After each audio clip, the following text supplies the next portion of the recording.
This is a new self-watering metal raised bed. It's really cool because it's made from alu zinc, which is 6 times more durable than galvanized steel. It's about 15 inches deep and it has a great shape to it. Plus, it's self-watering, and that's a real new innovation. These self-watering metal raised beds come in different sizes: 2x4, 4x4, and 2x8.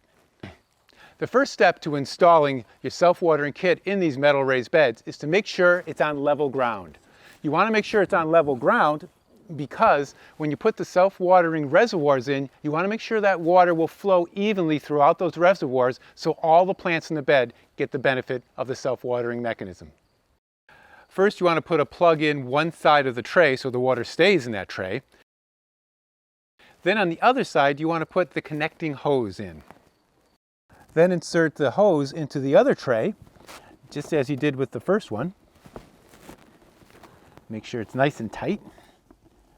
And now you're ready to put it into the raised bed. Just slide it in to your raised bed. It's that easy. Next, you want to take the reservoir top and place it in the bottom. But before you do that, you want to knock out this perforated hole here and put the fill tube in it. Now there'll be different numbers of fill tubes depending upon which model you have. Then you want to insert the fill tube. Take the tube and just slide it into the opening until it gets set.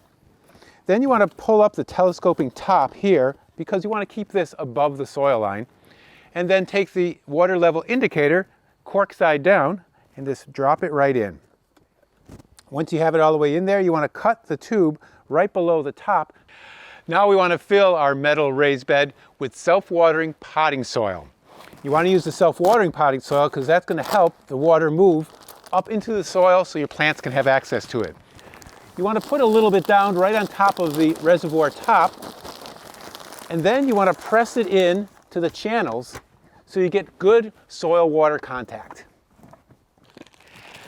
Finish topping off your bed with your self-watering potting soil, and then after that you might want to mix in a little compost too. That'll just add a little more fertility. The last thing you want to do, of course, is fill up the reservoir. Just keep adding water in here until the spout comes up, then you can stop and check it every few days to make sure that it's filled. The most fun part, of course, is planting. And I'm going to pop in a whole bunch of different lettuces here. You know, the nice thing about these metal self-watering raised beds is that even if they're in part shade, because they heat up the soil, you'll be able to extend your season into the fall or get started a little sooner in the spring. That'll give you more plants, more food, and more fun in one of these raised beds.